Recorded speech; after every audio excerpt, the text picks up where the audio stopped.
Eh bien, bonjour à tous et à toutes. Bienvenue pour cette table ronde autour de la direction artistique dans le jeu vidéo.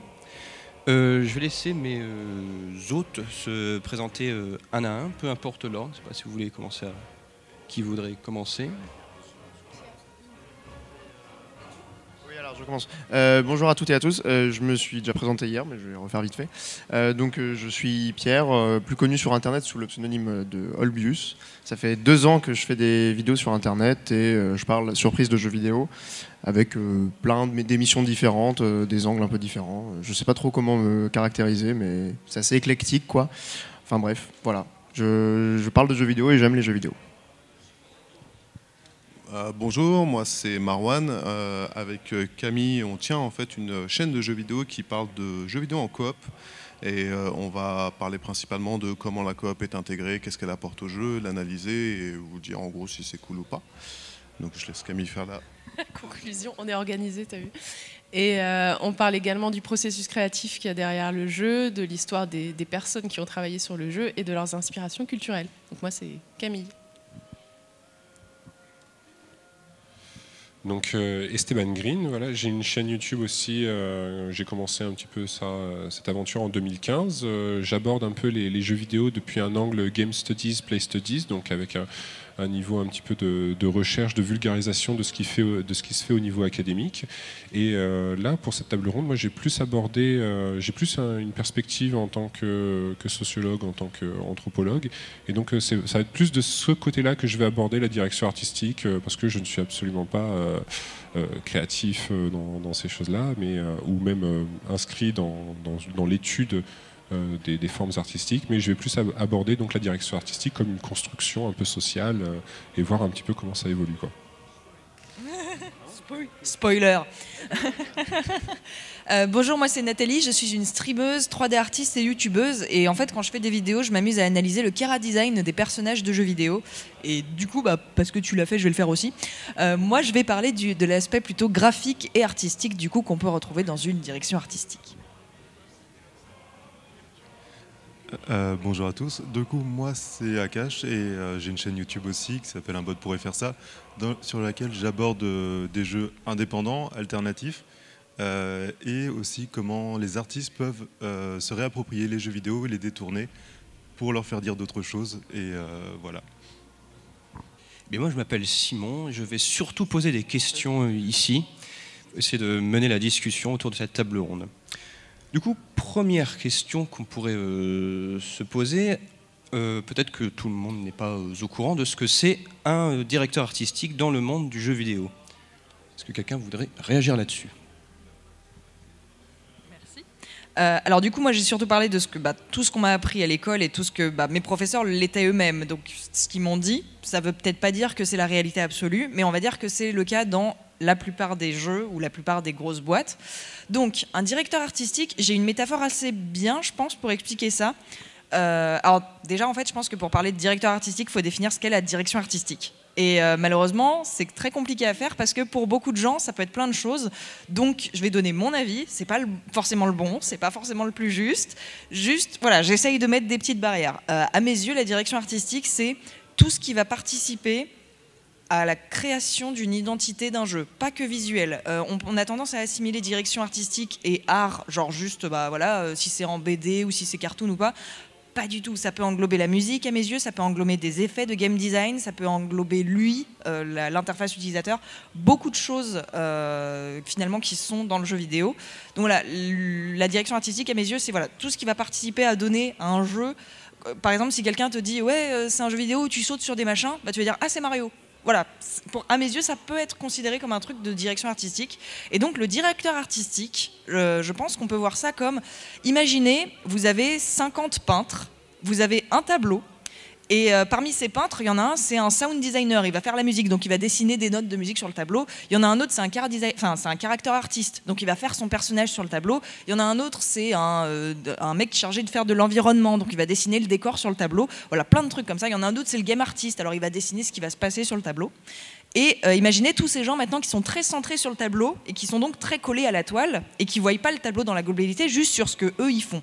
Et ben, le directeur artistique, c'est celui qui est loin derrière le tableau et qui va dire « Attention, toi, tu fais ton personnage de telle façon, il faut que ça reste cohérent avec ce qu'est en train de faire le mec du décor et il ne faut pas que ça prenne le pas sur ce qu'est en train de faire le mec dans le game design. » À mes yeux, le directeur artistique, c'est celui qui va voir la globalité du tableau, et je sais que j'utilise une métaphore de 2D, donc artistique, mais encore une fois, ça ne comprend pas que les dessins ou ce qui est artistique au sens peinture, visuel.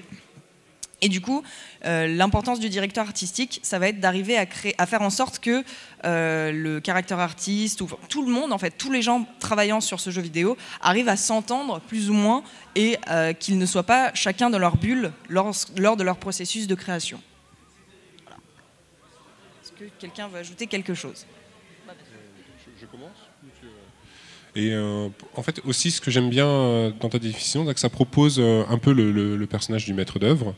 Et en fait, ce que j'aime bien aussi, c'est que c'est la personne qui doit aussi aligner, par exemple, avec les scénaristes, l'intention. Enfin, il doit y avoir une espèce d'alignement entre créer un jeu vidéo, ça peut demander pour les très très grosses boîtes, ça demande des centaines de métiers différents. Et donc aussi, c'est la personne qui va venir aligner les intentions qui sont aussi en termes de fiction, parce que le jeu vidéo, c'est un objet qui incarne une fiction. Donc, direction artistique, c'est aussi une façon d'écrire totalement. Et l'écriture fait total. Voilà, on est d'accord là-dessus. Et donc, du coup, aussi, il y a cette idée de vouloir aligner un petit peu tout ce qui va être considéré comme tenant part de la direction artistique, du reste, c'est aussi l'interface qui doit discuter dans l'équipe de création. Donc en fait, la direction artistique aussi pour moi, c'est comme tu disais, c'est la matérialisation de ce qu'on veut faire ressentir aux joueurs en fait. Il y a la matérialisation du sentiment qu'on veut provoquer en fait chez la personne un petit peu. C'est une ambiance. Enfin, effectivement, il y a énormément de gens qui bossent dessus. C'est pas le cas partout. Ok. Oui, de toute façon, après, chaque jeu n'a pas la même équipe, n'a pas la même construction au niveau de son équipe. Et je crois même que ça va plus loin, parce que cette cohérence doit vraiment s'appliquer à tout ce qui va faire penser au jeu, donc tout ce qui est communication au-delà du jeu. Pourquoi pas community management, enfin, ça peut même aller plus loin. D'ailleurs, c'est Divinity Original Sin 2 qui, au niveau du community management, fait parler ces personnages et du coup utilise, ça fait partie, je pense, de la cohérence et de la direction artistique. Je pense que c'est important d'apporter un autre détail. Tu l'as dit vite fait, et je suis entièrement d'accord, le fait que le directeur artistique, en fait, finalement, il fait un petit peu le pont entre tout le monde. Faut se souvenir que, globalement, voilà, dans une petite boîte, genre il y a 3 personnes, il n'y aura peut-être pas besoin de directeur artistique. Parce que les gens vont par eux-mêmes se dire non, on va rester cohérent, ça leur paraît logique. Mais dans une boîte où il y a 400 employés, c'est là qu'on sent l'importance du directeur artistique. Et dans les boîtes encore plus grandes, il faut savoir qu'il existe quelque chose qu'on appelle un directeur créatif. Et lui, le directeur créatif, donc... vous voyez, on va reprendre ma métaphore. Il y a tous les mecs qui travaillent sur le tableau. Il y a le directeur artistique qui s'assure que le tableau soit cohérent. Le directeur créatif, c'est celui qui va s'assurer que le cadre du tableau est cohérent avec le tableau, que le musée va bien avec le tableau et que la communication pour le tableau soit bien cohérente aussi. Et c'est pour ça que tu disais, par rapport au community managing, je pense que ça fait aussi partie de la direction artistique, mais ça, c'est plutôt le directeur créatif qui s'en occupe. Mais ça fait partie de la direction artistique d'une œuvre. Et du coup, voilà, le directeur créatif, c'est celui qui va porter encore plus loin la cohérence globale en allant vers des secteurs que le directeur artistique ne va peut-être pas toucher. Par exemple, parler avec les producteurs, voilà, les trucs vachement plus techniques et vachement plus plombants, entre guillemets. Voilà. Je me permets juste d'ajouter, on va dire, une considération qui est bassement pécuniaire pour le coup, c'est que le directeur artistique, qui a du sens effectivement, comme le disait Nathalie, sur des équipes qui ont une certaine importance, le directeur artistique s'assure aussi que, en termes de ressources, tout est justement calibré, qu'il n'y ait pas de dépassement de budget notamment.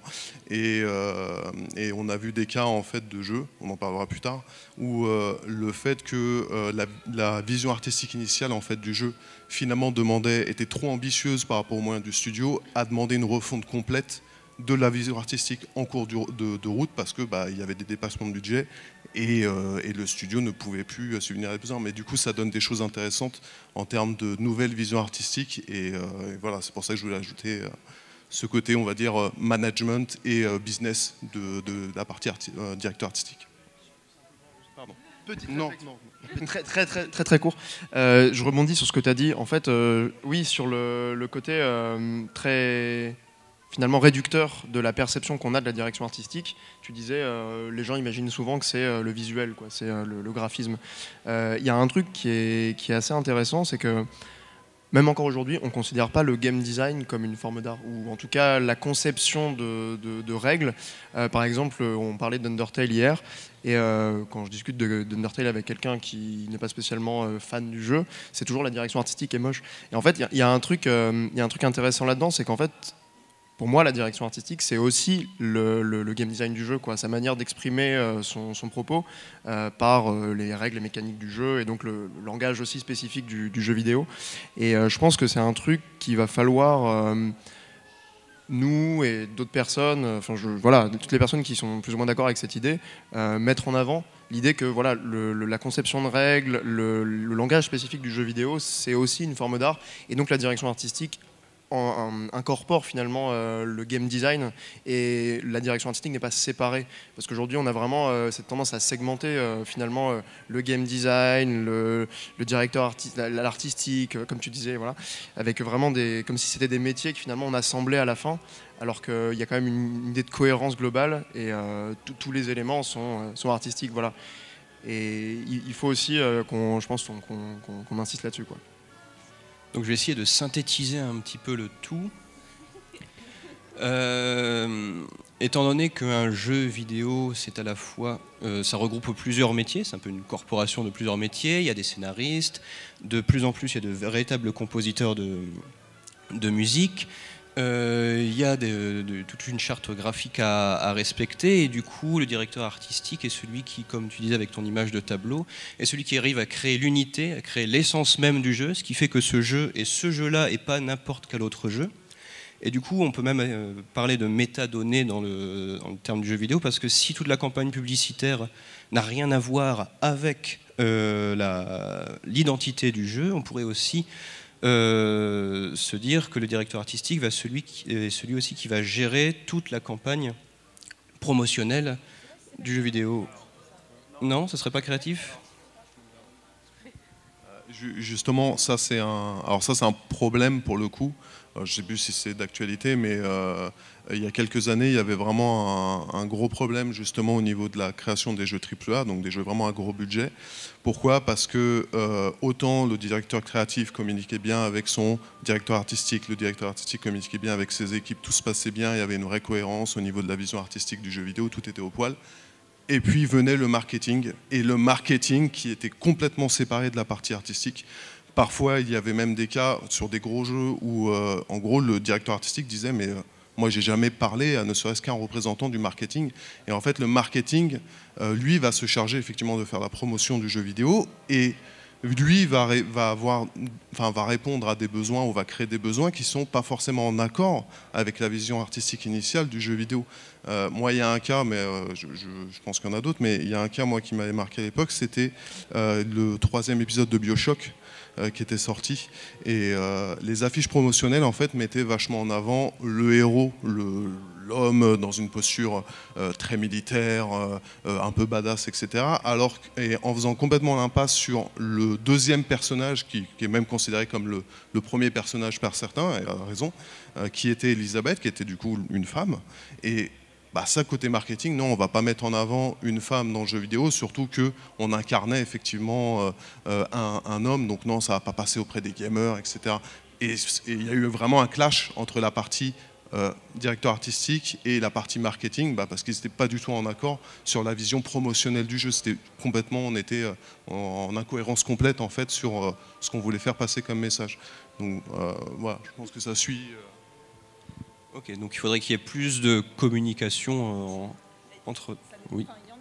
Il y en a? Ah oui, ouais, peut-être.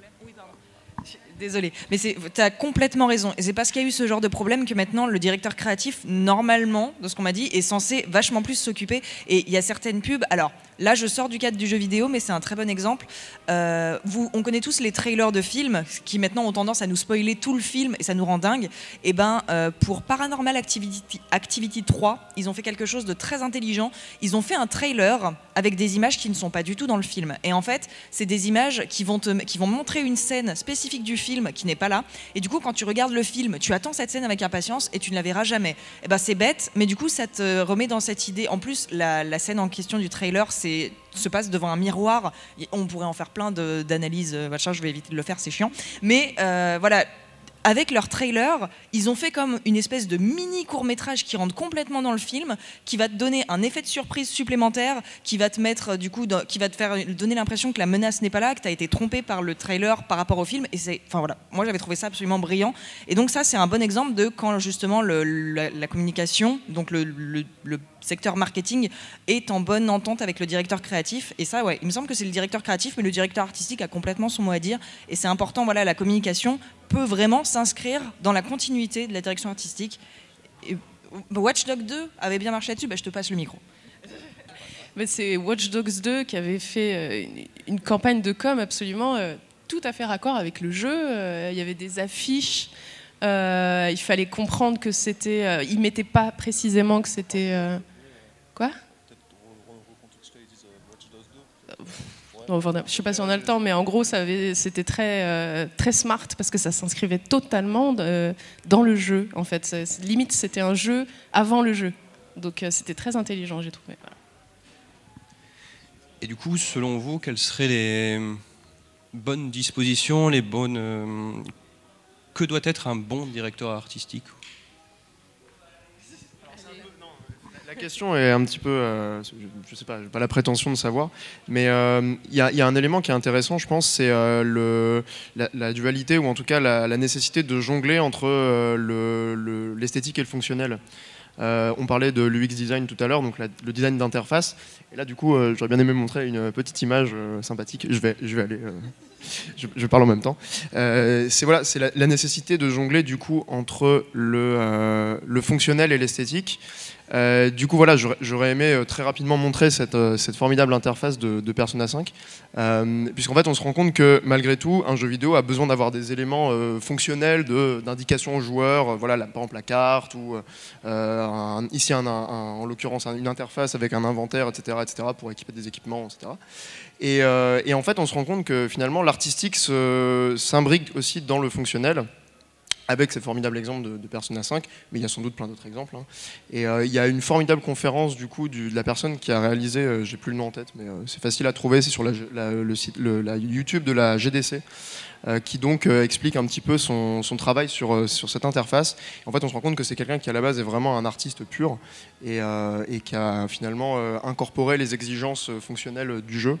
Donc voilà, je trouvais ça intéressant de souligner cette importance de jongler entre voilà, ce qui doit être fonctionnel et ce qui doit être plutôt esthétique. Eh ben, je me permets de valider ton propos, parce que voilà, je suis sympa. Non, justement, je voulais pas dire rebondir. Parce que, alors, j'ai vu une conférence d'un directeur artistique dont j'ai oublié le nom, dont j'ai oublié le jeu. Donc, niveau source, je pense qu'on est au top. Et il disait qu'effectivement, quand il recrutait, donc c'est pas tout à fait pour la direction, enfin, c'est pour faire tourner la direction artistique, pour la faire vivre en fait. Quand il recrutait ses staffs, il prenait pas la personne qui dessinait le mieux ou qui faisait vraiment quelque chose de visuellement très impactant. Il prenait la personne qui avait le bon ratio entre je suis doué pour le graphisme et je peux faire comprendre ce que le joueur doit faire au travers de mes dessins. Il y avait vraiment ce côté, ce besoin d'articuler les deux. C'est pas, t'as pas besoin d'être au top graphiste pour faire fonctionner la direction artistique d'un jeu. T'as besoin aussi de ce côté, le joueur doit comprendre ce qu'il doit faire. Absolument. Merci. Moi, quand on me pose la question, voilà, qu'est-ce qu'une bonne direction artistique, qu'est-ce qu'un bon tout ça, en général, je prends un pas de côté, je fais un pas de côté en me disant, voilà, le bon, le pas bon. Je m'y intéresse pas tant que ça. Par contre, ce qui me plaît bien et ce que j'aime bien penser, c'est aujourd'hui le beau. Tu vois, moi, j'aime bien regarder et penser le truc. Ok, une bonne direction artistique. Tu vois, c'est qu'est-ce qui aujourd'hui concentre dans l'imaginaire collectif, dans une image socialement construite de ce qui est esthétiquement beau, mais vraiment une construction sociale, hein, du beau. Là, Olivier, tu montrais Persona 5, l'interface de Persona 5 dans 5 ans, c'est dégueulasse. Hein. Et tout le monde pensera, mais comment on a pu faire ça en 2017, comment on a pu sortir une interface comme ça? Je veux dire, c'est aberrant. Et ça, ce que je dis sur Persona 5, ça interroge, mais vous prenez l'interface des jeux il y a 10 ans, vous regardez les interfaces de Tony Hawk Pro Skater, vous dites wow. Mais même l'interface de Mario 64, vous faites le menu pause, vous voyez la typographie en une espèce d'écriture en italique, peut-être. On se dit, mais attends, ça c'était beau en 2000. Ça, pendant un moment, c'était socialement validé comme beau. Et en fait, un bon directeur artistique, je me dis, c'est en fait le mec qui est capable d'intégrer, qui est capable de sentir en fait ce qui est le plus socialement accepté comme joli, comme tout ça. Tu regardes, c'est vraiment l'exemple moi qui me frappe en 2017, c'est Mario Odyssey. Mario Odyssey est un concentré. Pour moi, c'est le jeu qui arrive à faire l'histoire de tout ce qui a été beau et tout ce qui est beau aujourd'hui dans le jeu vidéo. Il balance du low poly, il balance du pixel, il balance du réalisme, il balance toutes les références et on te dit. Et en même temps, par exemple, l'UX design, il s'inscrit dans vous regardez l'interface de Mario Odyssey, c'est du flat design, donc on s'inscrit dans du web design, on retire absolument toutes les ombres, on met que de la typographie de la typo en gras souligné, et ça, c'est joli. Ça, c'est socialement considéré comme joli en 2017. Et finalement, c'est ça que j'aime bien. Tu vois, la question, c'est pour les très très gros éditeurs, les très très gros développeurs, un bon directeur artistique, ça va être quelqu'un qui va être capable de concentrer ce qui est socialement accepté comme joli, ce qui est socialement considéré, enfin c'est ce qui est le plus répétitif dans l'environnement culturel. C'est ce qui est beau dans tel jeu, c'est aussi la même chose qu'on retrouve dans tel autre jeu. Une mécanique de gameplay, on en discutait avec Miss Mew, qui est c'était une question qui était trop intéressante. Aujourd'hui, on trouvait ce qui est esthétiquement plaisant, une émotion qui nous plaît, c'est le fait de tuer des gens. Aujourd'hui, on game design le meurtre et on trouve ça extrêmement plaisant. Et ça s'inscrit dans une logique. Et tous les jeux, aujourd'hui, la majorité des jeux reposent sur la création d'un antagoniste, etc. Et le bon directeur artistique, c'est celui qui aligne les volontés de son entreprise par rapport à un marché, il s'adresse à un marché. Après, tu as à plus petit niveau, au niveau indé, là où tu as le plus de liberté, la question du bon ou du pas bon, de la bonne direction, ne se pose même pas parce que c'est une question de liberté et quelle est l'intention de l'auteur et comment on la retranscrit là-dedans. Voilà un petit peu ce que... Je sais pas. Non. Mais je pense qu'il y a les deux, parce qu'il y a un peu, il faut effectivement que le jeu s'inscrive probablement dans son époque, dans l'esthétique de son époque. Ça peut être un parti pris ou pas, mais il faut surtout qu'il ait compris l'essence du jeu. Enfin, je pense que une direction artistique, c'est encore une fois, c'est modéliser les sentiments que tu veux faire ressentir à un joueur. Donc, il faut absolument que le directeur artistique ait compris. Au niveau du créateur, ok, on est d'accord en fait. Je valide tes propos. Oui, en fait, moi j'ai juste un point de désaccord avec ce que tu as dit. C'est, je pense que tu oublies vachement la subjectivité dans le ressenti. Tu disais Persona 5, dans 5 ans c'est moche. Déjà aujourd'hui, il y a plein de gens qui trouvent ça moche. Il y a un côté aussi très subjectif. Et pour le coup, c'est pas un jeu indépendant qui essaye de faire quelque chose de très radical, d'opposition à la masse des jeux qui sortent, etc. C'est quand même un jeu avec beaucoup de personnes qui ont travaillé dessus, etc. Donc c'est... Pour le coup, on peut aussi avoir des énormes désaccords sur ce qui est considéré comme beau. Parce que j'ai du mal avec l'idée d'image socialement construite du beau. Parce qu'en fait, malgré tout, il y a des groupes sociaux qui sont extrêmement variés et il n'y a pas d'image universelle du beau à un moment donné, si tu veux. Il y a des tendances, d'accord, il y a des tendances. Oui, mais tu pourrais répondre. Je pense qu'il y a des tendances. Alors, il y a un exemple que j'aime bien prendre, c'est les lumières orangées dans les jeux à monde ouvert AAA. C'est un truc on bouffe de ça depuis Witcher 3, les panoramas de Crépuscule ou d'eau, voilà, de l'aurore, c'est joli, machin. Et on a eu ça dans le dernier Assassin's Creed, on a eu ça dans Horizon, et toutes ces lumières orangées, on les a même vues dans Zelda. Et c'est un truc qui marche bien.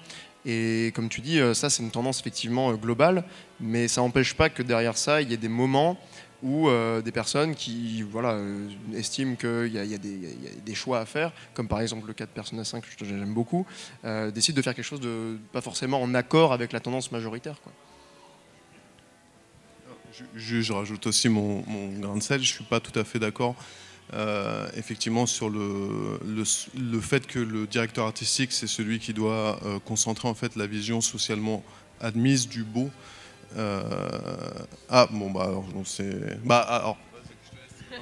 Vraiment, en fait, Olbius, hier, tu parlais d'industrie culturelle. Industrie, tu as un alignement entre des volontés qui sont économiques et puis une volonté aussi esthétique, et puis aussi au niveau du public. Il faut questionner la réception. Vraiment, ce que je disais, c'est pas... Dans une entreprise qui va mettre des millions, qui va consacrer des millions d'euros au développement d'un jeu, le job du directeur artistique, il va être hyper restreint dans sa dimension créative, mais par contre, il y a un objectif de rentabilité et il y a un objectif, voilà, il faut faire ce qu'attendent les personnes du jeu. C'est pour ça que j'abordais la question du meurtre vidéoludique. Aujourd'hui, de manière mainstream, on attend des jeux qui nous proposent d'aller tuer des gens qui sont considérés comme antagonistes. Mais encore une fois, ce qui est important de rappeler, c'est que le directeur artistique qui bosse dans une grosse boîte, Ubisoft, tout ça, c'est aussi le petit indé qui va faire des game jams. Et là, du coup, on n'est plus, tu vois, au niveau interpersonnel, enfin personnel, on est toujours sur la même personne, mais d'un côté, il a un job qui a des exigences de rentabilité, tout ça, et de l'autre, après, on a un mec qui est créatif ou une meuf qui est créative et qui peut aller faire plein de trucs, etc. à côté.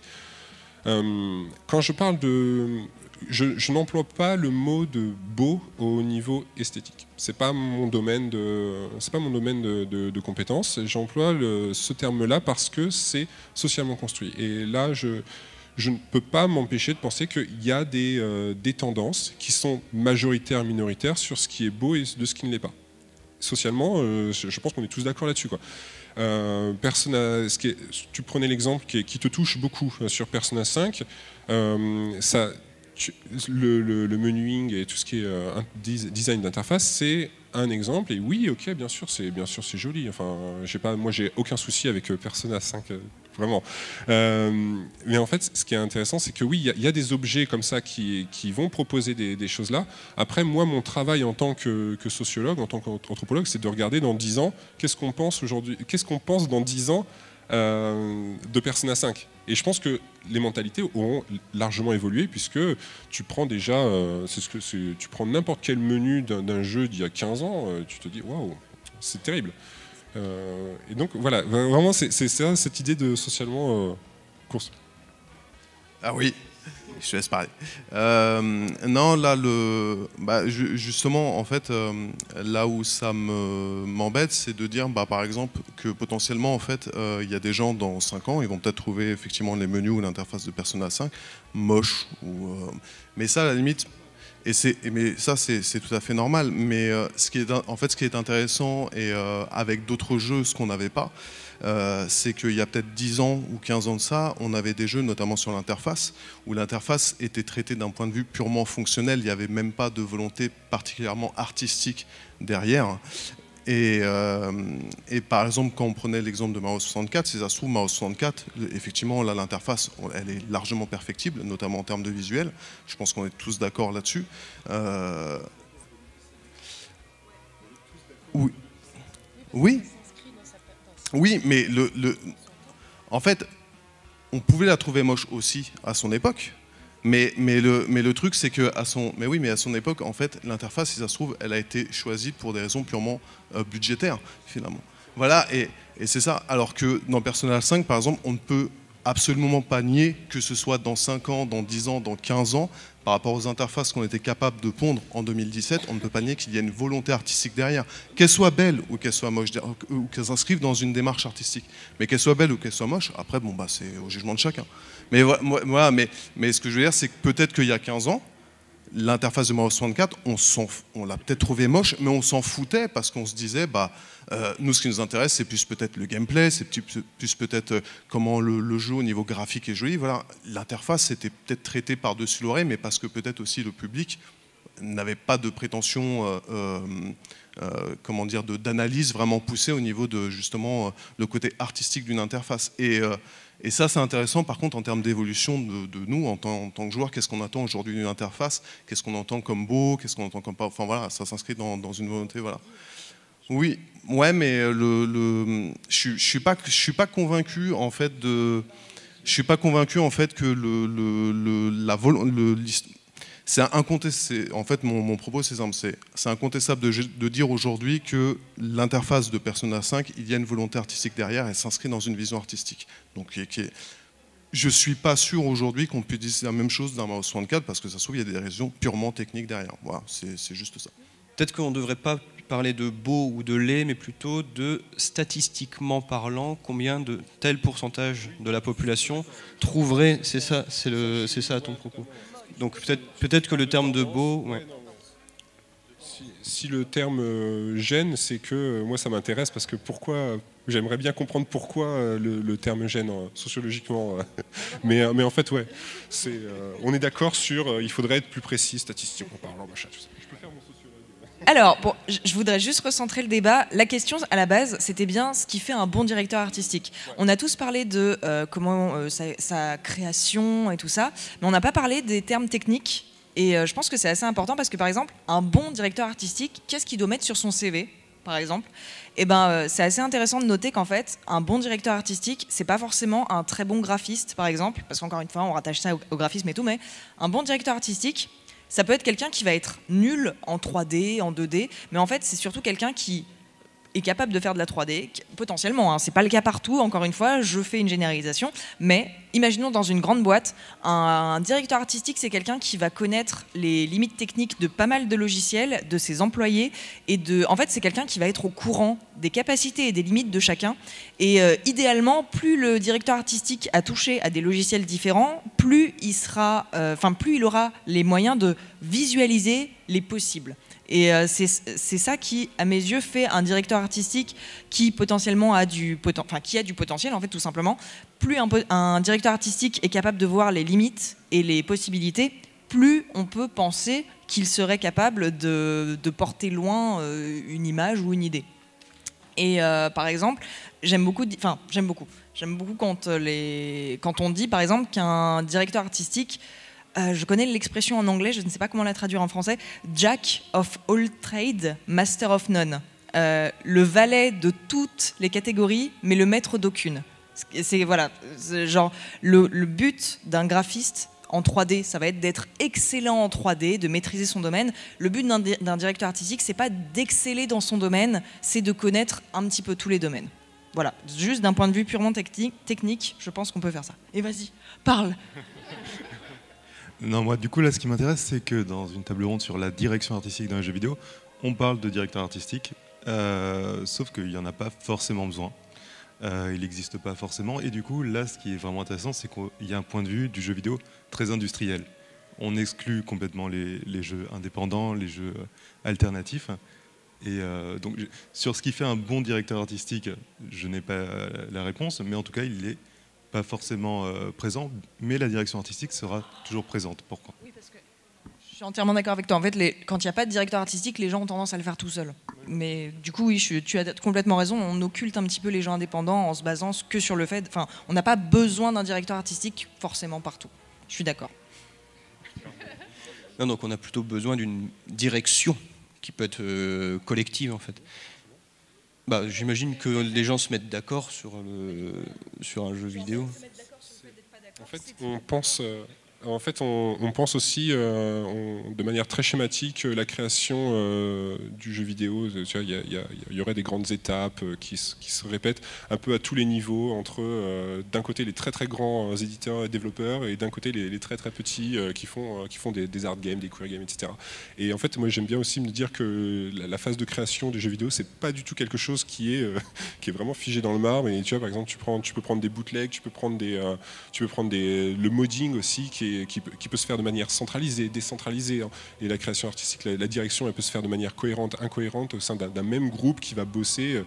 Je suis sûr que tu vas pouvoir trouver plein de petits phénomènes comme ça qui viennent à chaque fois attaquer ta définition de la direction artistique. Et ça, c'est les petits phénomènes comme ça qui sont à la marge, qui sont les plus intéressants au final à observer, parce que c'est ceux qui vont vraiment questionner vraiment ta définition. Alors que la direction artistique, peut-être au niveau industriel, c'est vrai que c'est quelque chose de très formaté, ça s'inscrit idéologiquement dans un langage économique, etc. Et même de gestion. Donc voilà. Nous, on se demandait où s'arrêtait le parti pris artistique, où commençait la direction artistique. Merci, vous avez 4 heures.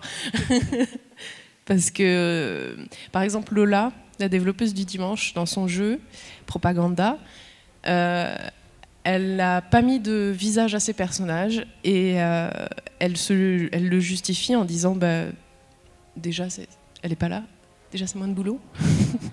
Et aussi, elle avait cette volonté de rappeler en permanence les affiches de propagande. Et effectivement, dans les affiches de propagande, souvent, les personnages n'ont pas de visage. Donc là, est-ce que c'est un parti pris? Est-ce que c'est qu'elle est devenue elle-même sa directrice artistique? En fait, je sais pas, en fait. Justement, j'arrive pas trop à voir la frontière entre le parti pris artistique et la direction artistique. Comme tu disais, dans les grosses boîtes, c'est facile, entre guillemets. Où s'arrête le parti pris graphique et la direction artistique, c'est vraiment super compliqué comme question. Et je pense qu'en fait, il n'y a pas vraiment de frontières. C'est mêlé, c'est flouté. D'autant plus dans le cas du dimanche qui travaille toute seule quasiment. Elle a un parti pris graphique, elle a une direction artistique, mais sans forcément être directrice artistique de son jeu. Elle l'est par la pratique, mais sans s'être définie comme ça. Et alors c'est juste une petite réflexion qui rejoint en fait tout à fait ce qu'on vient de dire. Je trouve qu'il y a un truc intéressant dans la direction artistique, c'est la verticalité que ça induit, c'est-à-dire qu'en fait on ne parle pas vraiment de direction artistique pour un auteur de roman, on ne parle pas de direction artistique pour un musicien, ou alors pour un groupe peut-être, mais en fait j'ai l'impression qu'il y a toujours ce lien entre direction artistique et industrialisation de la culture ou de l'art. Et c'est vrai que dans des productions plus modestes ou des créations individuelles, on prenait l'exemple du dimanche ou d'autres créateurs, créatrices, il y a beaucoup moins ce questionnement de direction, parce qu'en fait vraiment la direction ça implique qu'il y a quelqu'un qui décide pour d'autres, et il y a un peu cette idée très verticale de la personne qui a les idées et les autres qui exécutent. Et c'est vrai que dans une démarche peut-être plus collective de création, on devrait peut-être penser à d'autres manières de désigner l'art dans la création de jeux, quoi. En fait, je pense qu'on devrait oublier le mot direction en tant que diriger, mais le mot direction en tant que on va par là. Je pense que c'est ça le... Voilà. Ce qui est intéressant, c'est... voilà, il y a cette temporalité, il y a cette prospective, tu as envie d'aller de l'avant, et tu as ceux qui essaient de concentrer tout ce qui est à un moment donné dans le temps. Voilà, c'est ça qu'il faut faire, c'est ça l'expérience la plus répétée, la plus commune, la plus banale. Donc il faut refaire exactement ça, parce que c'est la répétition qui conditionne ce qu'on trouve esthétiquement intéressant, socialement et beau. Encore une fois, je réutilise le mot beau, mais dans les groupes sociaux dominants considèrent, mais c'est une construction sociale, donc il faut l'accepter aussi en tant que tel pour l'interroger. Et la direction artistique, c'est aussi dans quelle direction on veut aller, mais donc du coup, et ce qui est bien, c'est qu'il y a... Ce qui est intéressant, c'est que tu as des phases un peu d'équilibre, déséquilibre, équilibre, déséquilibre. On arrive à un statut, tu vois, en 2017, il y a un équilibre, on dit que ça c'est ça qu'il faut faire. dans la création artistique. Ensuite, tu as plein de petites œuvres qui pop et qui vont venir interroger ta définition, encore une fois, de ce qui est de la direction artistique, qui vont dire, bah attends, en fait, t'as vu, on peut aussi jouer comme ça. C'est par exemple, je reprends les vrais exemples, Mortal Kombat. Mortal Kombat qui arrive dans les années 90 et qui te fait de la digitalisation. Tu vois, ils te disent, mais quoi? C'est une technologie qui était considérée comme cool. Et c'était cool, hein. Vraiment, Mortal Kombat se vendait en disant, t'as vu comment c'est réaliste et tout, waouh. Et en fait, c'était vraiment ça. Et en fait, on s'est vu. En fait, ils ont voulu, voilà, on va dire, on va aller dans cette direction-là. Et dans 5 ans, le jeu vidéo mainstream ressemblera à ça. Et en fait, non, là, ils se sont plantés. Mais ce qui est intéressant, ce qui est marrant, tu vois, pareil, Persona 5, ils se sont peut-être dit, moi j'aime bien penser ça, tu vois, l'interface, il faut la penser en matière d'expérience sensorielle. Et donc, dans 5 ans, il faut que les expériences mainstream proposent toutes des expériences sensorielles vis-à-vis d'un objet. En fait, on a parlé des interfaces, mais on aurait pu...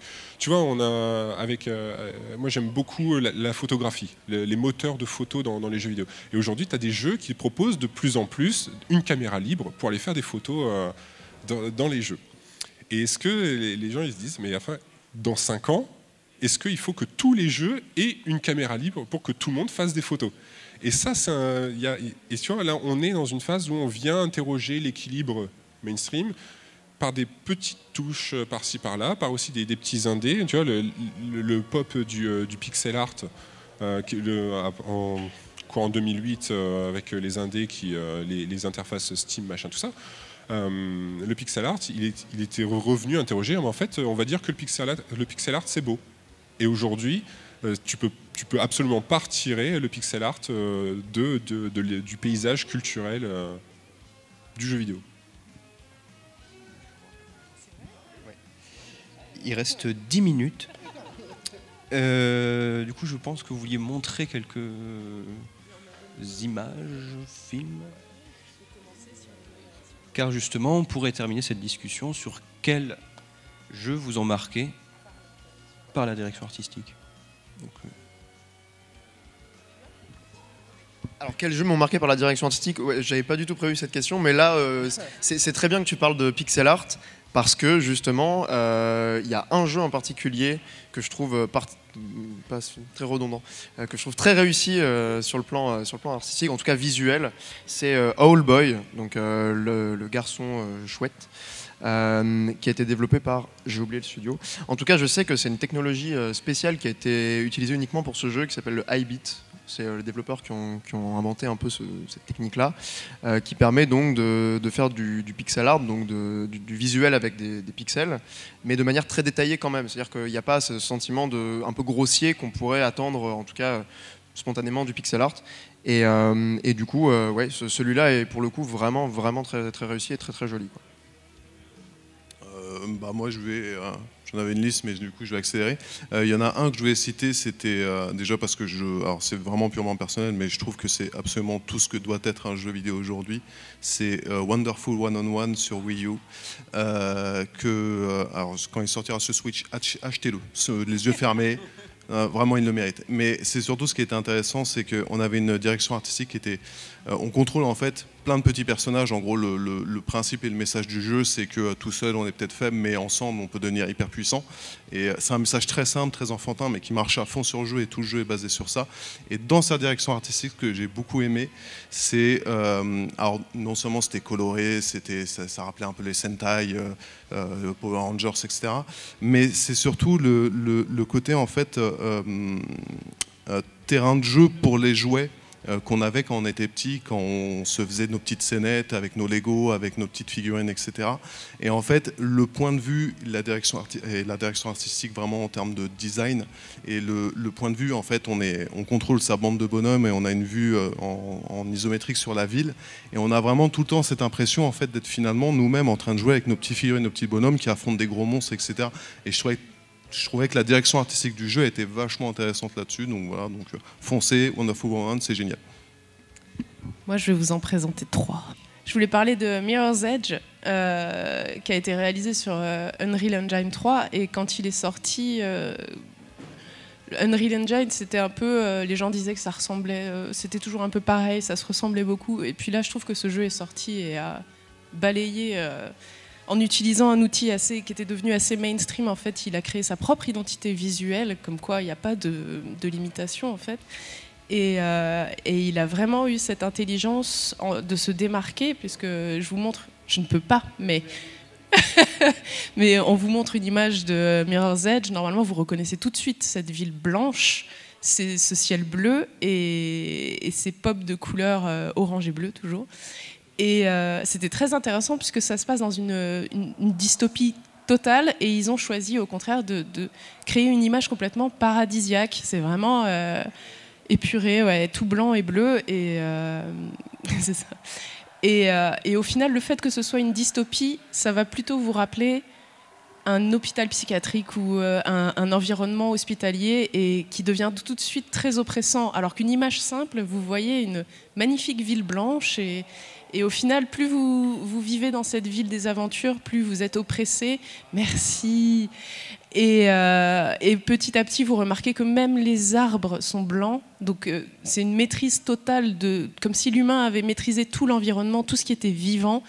Et plus vous avancez, plus vous êtes oppressé. Voilà, il y a juste ces notes de rouge, parce que votre personnage est un runner et que les runners ne voient pas la ville comme les autres. Et tous les objets avec lesquels ils peuvent interagir, ils les voient en rouge. C'est-à-dire que tous ceux sur quoi elle va pouvoir s'accrocher, rebondir, interagir, elle va les voir en rouge, comme son gant, sa main droite. Voilà. Je trouve ça très... c'est magnifique. Voilà, le tuyau.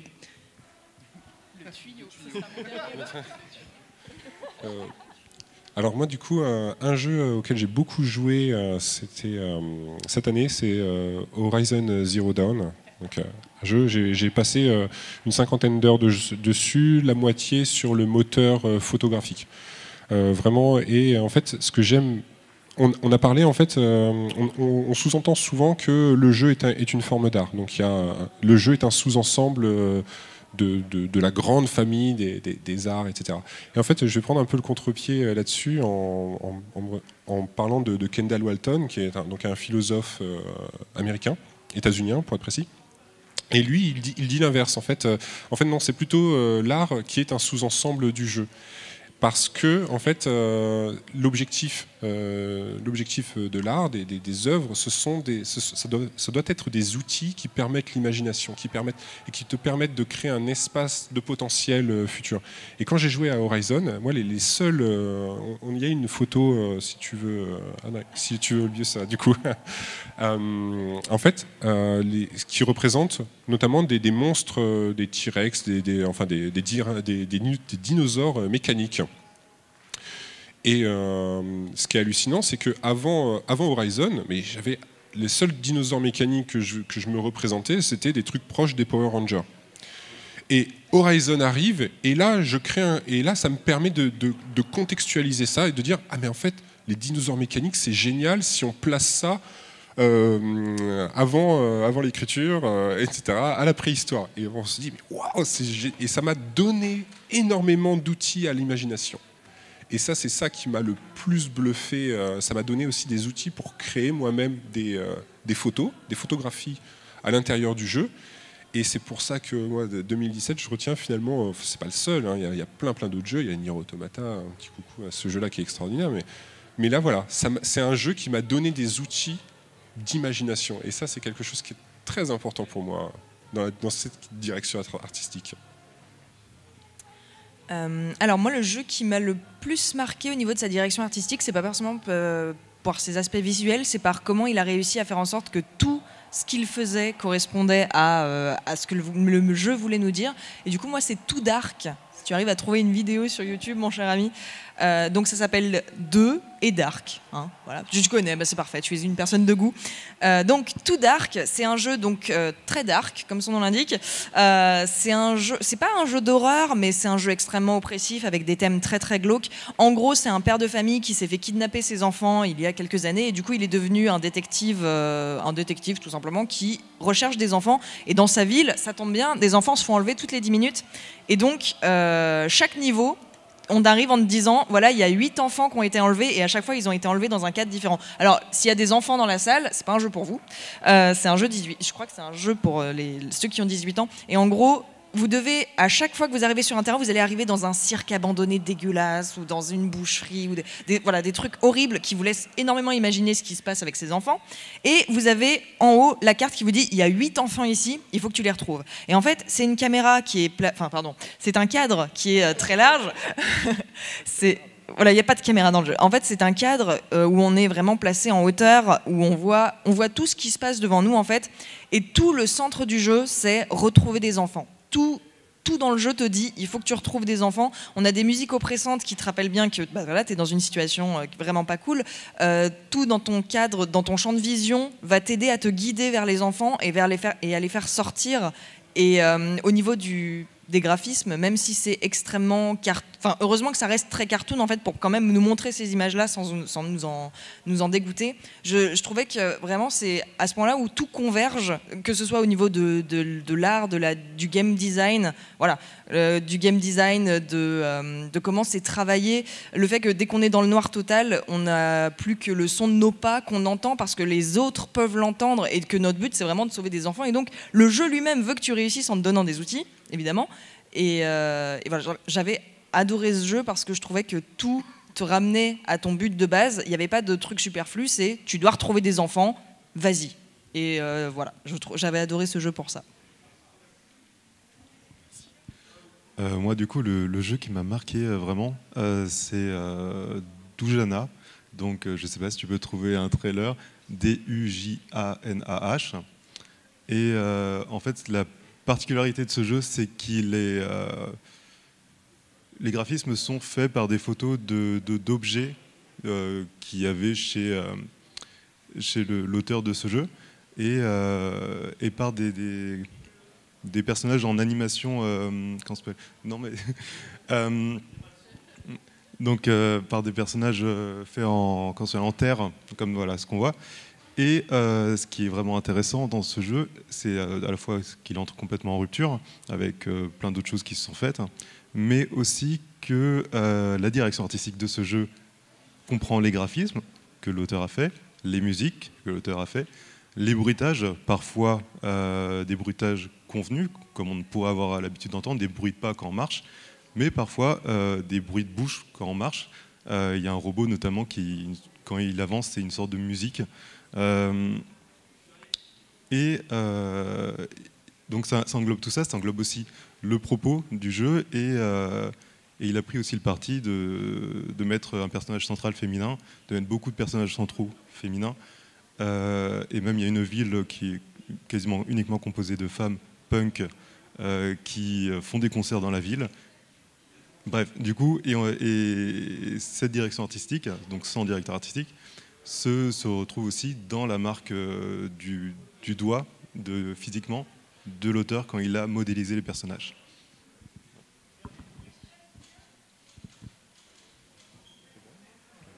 Ok. Pong.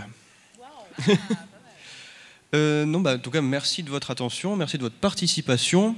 On enchaîne tout de suite avec Plants vs Zombies. Et pour ma part, je vous retrouve après pour un quiz sur les PEGI. Merci.